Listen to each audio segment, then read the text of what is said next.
Hari ini kita adalah sarinan daripada semua ahli-ahli Pakatan Rakyat, borang mereka, dan dia serah kebalik tunjuk pada kita bahawa mereka yang datang ni 100% adalah ahli Pakatan PKR.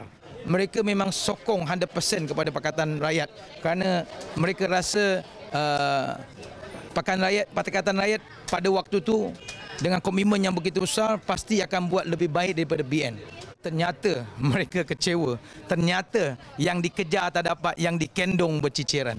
So ini yang saya rasa rakyat harus lihat. Sebuah kerajaan negeri yang prihatin adalah sebuah kerajaan yang bertanggungjawab. Kita nampak terutamanya kat Seri Perantau ni, flat Seri Perantau ni kita nampak janji-janji yang sebelum ni ditaburkan pada tahun 2008 di kawasan ini. Saya rasa waktu tu orang di sini gairah, berkobar-kobar, menyokong habis-habisan kerajaan Pakatan Rakyat. Mereka janji sebab pembayaran penyelenggaraan di sini setiap bulan RM58. Kalau mereka menang, dia akan tolak RM30.